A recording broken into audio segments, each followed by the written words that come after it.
کس طریقے سے اپنے بچوں کا پیٹ پالے گا؟ کبھی آپ نے سوچا؟ وہ بیچارہ 10 سال تک مدرسے کی پتلی دال پی کر کے اور بغیر چھلا ہوا آلو کھا کر کے اس نے مدرسے میں پڑھا۔ ہمارے بڑے اچھے دوست تھے، نوجوان عالم دین تھے۔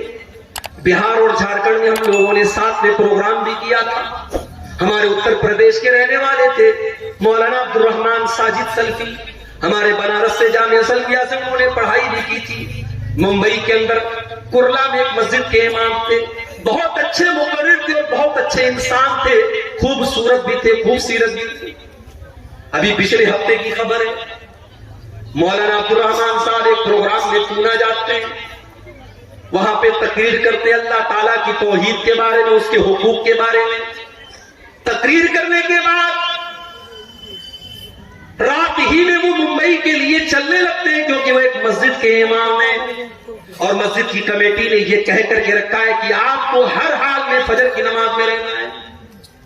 وہ لوگوں، مولوی کوئی روبوٹ تو نہیں ہوتا، مولوی کوئی مشین تو نہیں ہوتا، اس کے پاس بھی تو ضرورتیں ہو سکتی ہیں، اس کے پاس بھی تو مجبوریاں ہو سکتی ہیں۔ تم نے مولویوں کو مشین سمجھنا کیوں شروع کر دیا ہے؟ بند کر دو مولویوں کو مشین سمجھنا۔ مدرسوں میں پڑھانے والے مولویوں کو آپ نے 5,000 روپے کی تنخواہ پر رکھا۔ ارے 5,000 کی تو لوگ چائے اور پان کھا جاتے ہیں، پی جاتے ہیں۔ 5,000 میں وہ مولوی کس طریقے سے اپنے بچوں کا پیٹ پالے گا؟ کبھی آپ نے سوچا؟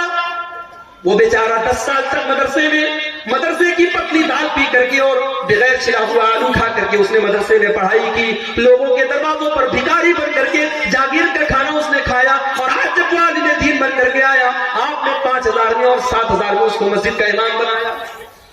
شرم آنی چاہیے۔ مسجد کے امام سے زیادہ تو محلے میں جھاڑو لگانے والے کی اور صفائی کرنے والے کی تنخواہ ہے۔ شرم آنی چاہیے۔ اور اس کے بعد اتنی پابندی ہے کہ صاحب پورا محلہ مسجد میں نظر نہ آئے۔ اگر امام بیچارہ کسی دن فجر میں نہیں آیا، مولوی صاحب آپ فجر میں نظر نہیں آئے، پورا ایک ایک نمازی جب تک پوچھ نہ لے اور تحقیقات نہ کر لے تب تک مولوی کو نہیں چھوڑے۔ اس کے بعد بھی تو ضرورتیں ہو سکتی ہیں میرے بھائی۔ اور ایک بہت بڑا فتنہ یہ بھی ہے، آپ نے امام صاحب کے لیے کمرہ بنوایا، بڑا احسان کیا، بڑے احسان کے ساتھ لوگ کہتے ہیں ہمارے یہاں امام صاحب کے لیے کمرے کا بھی انتظام۔ کیسا کمرہ ہے؟ چھوٹی سی کوٹری ہے، بیچارہ امام سر ایک دیوار میں اس کا ٹکرا رہا ہے تو پیر دوسری دیوار میں ٹکرا رہا ہے۔ اتنا بڑا کمرہ ہوتا ہے امام صاحب کا کہ وہ مرغی کا دربہ بھی اس سے بڑا ہوتا ہے۔ وہ بیچارہ فیملی لے کے نہیں رہ سکتا، اس کی بیوی بیچاری زندگی میں شادی شدہ ہونے کے بعد بھی اپنے شوہر سے دور رہے۔ وہ لوگوں، تم نے ان مولویوں کی زندگی کو ایسا کیوں بنا دیا؟ مدرسوں میں پڑھانے والے ٹیچروں کے لیے آپ نے فیملی کوارٹر کا انتظام کیوں نہ کیا؟ کل اگر اس مولوی کے قدم بہ کے، اس امام کے قدم بہ کے، اس خطیب کے قدم بہ کے، اس ٹیچر کے قدم بہ کے، وہ تو گنہگار ہوگا ہی ہوگا، ہم اور آپ بھی کم گنہگار نہ ہوں گے۔ ہم نے ان کو اپنی فیملی سے دور کر کے بہت بڑی آزمائش میں ڈالا ہے۔ یہاں پہ بہت ساری مسجدوں کے ذمہ دار بھی ہوں گے، مدرسوں کے ذمہ دار بھی ہوں گے۔ میں اللہ کا واسطہ دے کر کے آپ سے کہتا ہوں کہ آپ اپنے ادارے میں پڑھانے والے ٹیچروں کے لیے ایسی جگہوں کا انتظام کریے کہ وہ فیملی کے ساتھ رہیں۔ آپ مسجدوں کے اماموں کے لیے فیملی کوارٹر کا انتظام کیجیے۔ آپ کو اگر اپنے بیوی بچوں کے ساتھ رہنے کا حق ہے تو اس مولوی کو بھی پورا پورا حق ہے میرے بھائی۔ سرکاری ٹیچر مر جائے، اس کی بیوی کو سرکاری نوکری مل جاتی ہے۔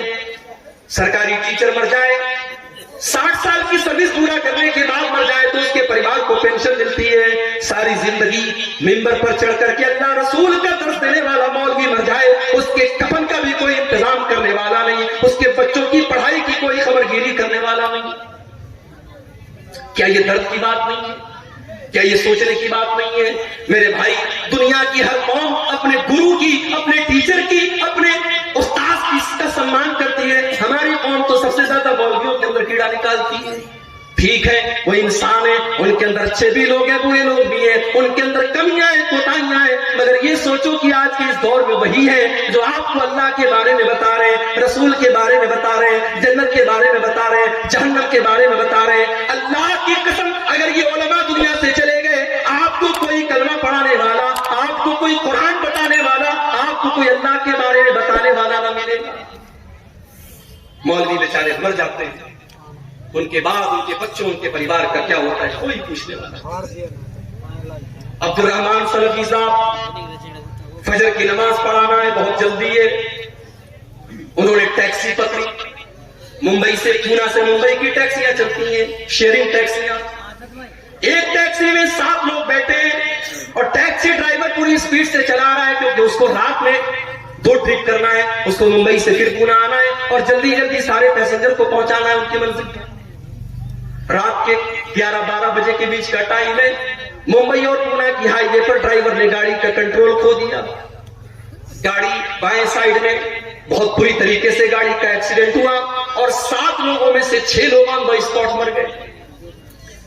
میرے بھائیوں, میرے ساتھیوں, کیا مولانا عبد الرحمان سلفی نے یہ سوچا ہوگا کہ میں پونا سے تقریر کرنے کے بعد اپنی بیوی کی شکل نہ دیکھ پاؤں گا, اپنے بچوں کی شکل نہ دیکھ پاؤں گا, ان کا انتقال ہو جاتا ہے, ان کی لاش کی فوٹو آتی ہے, اللہ کی قسم وہ لاش کا فوٹو دیکھ کر کے آپ زندگی کا فوٹو دیکھیے اور لاش کا فوٹو دیکھ کے آپ کی آنکھوں میں آنسو آ جائیں گے. خوبصورت چہرہ ہے, لہو لہام ہو چکا ہے, سر پورا پچک چکا ہے اور آن دا اسپاٹ ان کا انتقال ہو جاتا ہے. میرے بھائی, یہ موت بڑی بے رحم ہوتی ہے, یہ موت بڑی شفاف ہوتی ہے. اس موت کو کوئی مطلب نہیں کہ آپ کی بیوی کے اوپر کیا گزرے گی, آپ کے بچوں پر کیا گزرے گی, آپ کے بعد آپ کے گھر والوں پر کیا گزرے گی. اس موت کو اس سے کوئی مطلب نہیں کہ آپ نے کون کون سے سپنے دیکھے تھے, آپ کی زندگی کا کیا ٹارگٹ تھا, آپ نے کیا سوچا تھا. موت تو اپنے ٹائم پر آئے گی اور آپ کو لے کر کے چلی جائے گی.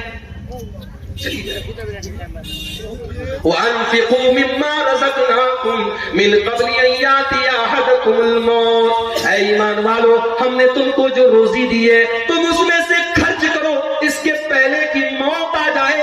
فَيَقُولَ رَبِّ لَوْلَا أَخَّرْتَنِي إِلَىٰ أَجَلٍ قَرِيبٍ. اور جب موت آ جائے گی تو انسان کہے گا اے اللہ تھوڑا سا موقع اور دے دیتا, تھوڑا سا ٹائم اور دے دیتا. اے اللہ بہت پیسہ میرے بینک میں رکھا ہوا تھا, میں تیری راہ میں صدقہ کر دیتا.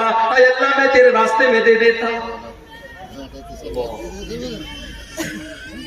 لیکن موت کے بعد سوائے پچھتانے کے ہمارے ہاتھ میں کچھ نہیں رہے گا.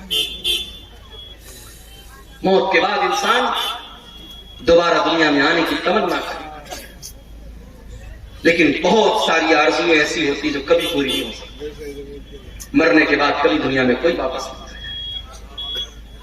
کبھی رات میں کمرے میں آپ لیٹے ہو اور لائٹ چلی جائے تو عورتیں تو ڈر جاتی ہیں, بچے ڈر جاتے ہیں, بالکل اندھیرا ہو جاتا ہے, ہم بھی ڈر جاتے ہیں. انسان بالکل اندھیرا ہو جائے تو انسان سوچنے لگتا ہے کہاں جائے, دروازہ کدھر ہے, سوئچ کدھر ہے, سامان کدھر ہے, انسان سوچنے پر مجبور ہو جاتا ہے. وہ لوگوں, جب رات میں کبھی آپ کمرے میں تنہائی میں ہوتے ہیں اور لائٹ چلی جائے, اندھیرا ہو جائے, کیا آپ اس وقت کے بارے میں نہیں سوچتے جب آپ اپنی قبر میں ہوں گے اور وہاں بھی اس سے زیادہ اندھیرا ہوگا اور وہاں پر آپ کو بچانے والی کوئی بیوی نہ ہوگی, وہاں پر آپ کو بچانے والے کوئی ماں باپ نہ ہوں گے, کوئی رشتہ دار نہ ہوگا. اس موت کے بارے میں, اس قبر کے بارے میں ہم کیوں نہیں سوچتے؟ اس موت کے بارے میں موت کے آنے کے بعد انسان یہ تمنا کرے گا کہ کاش ہمیں دوبارہ دنیا میں آنے کا موقع دے.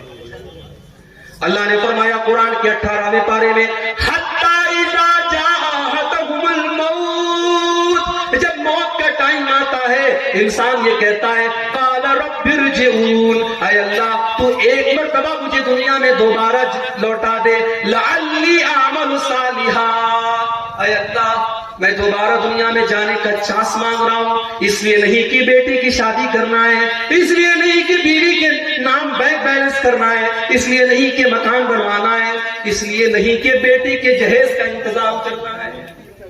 آج کتنے بوڑھے باپ ہیں, جوان بیٹیاں ان کے گھر میں خوبصورت بھی ہیں, دیندار بھی ہیں, نمازی بھی ہیں, قرآن بھی پڑھنے والی ہیں, مگر پورے گاؤں میں کوئی ان سے رشتہ کرنے والا نہیں ہے کیونکہ اس غریب کے پاس اپنی بیٹی کو بیچنے کے لیے پیسہ نہیں ہے.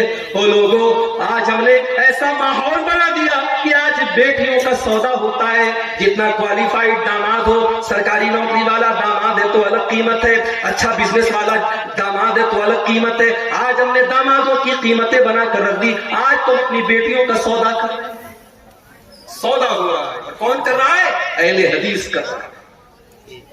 بڑے فخر سے ہم کہتے ہیں کہ صاحب سیمانچل میں قوم ایسی بھی ہے کہ پوری قوم اہل حدیث ہے. کبھی ہم کہتے ہیں دوسری جگہوں پر بات نکلتی ہے کہ کٹیہار سے لے کر کے کشن گنج تک چلے جاؤ، ارریا سے فاربس گنج سے لے کر کے آپ پورنیہ کے تمام علاقوں کو دیکھو، بڑی تعداد میں ایک ایسی قوم رہتی ہے جو سب کی سب اہل حدیث ہے. مگر اہل حدیث کا مطلب صرف سینے پر ہاتھ باندھنا تو نہیں ہوتا ہے میرے بھائی. اہل حدیث کا مطلب صرف نماز میں زور سے آمین کہنا تو نہیں ہوتا ہے. اہل حدیث کا مطلب ہوتا ہے قرآن و حدیث پر چلنے والا. اور اللہ کی قسم جو قرآن و حدیث پر چلے گا وہ جہیز کی ڈیمانڈ تو نہیں کرے گا، وہ جہیز کا لین دین تو نہیں کرے گا جو آج ہمارے یہاں ہو رہا ہے. بیٹیوں کا سودا ہو رہا ہے اور آج ہم نے ایسے حالات پیدا کر دیے کہ بیٹی پیدا ہوتی ہے تو نہ چاہ کر کے بھی باپ کی پیشانی پر بل پڑ جاتا ہے کہ ایک ایسی مصیبت میرے پاس آ گئی، اس کو پڑھانا بھی ہوگا. یہ جوان ہوگی تو زمانے کی گندی نظروں سے اس کو بچانا بھی ہوگا. جب یہ جوان ہوگی تو اس کو زمانے کی گندی نظروں سے بچانا بھی ہوگا. اس کو بے پردگی سے بھی بچانا ہوگا، اس کو بے حیائی سے بھی بچانا ہوگا، اس کے دوپٹے کا بھی خیال کرنا پڑے گا، اس کے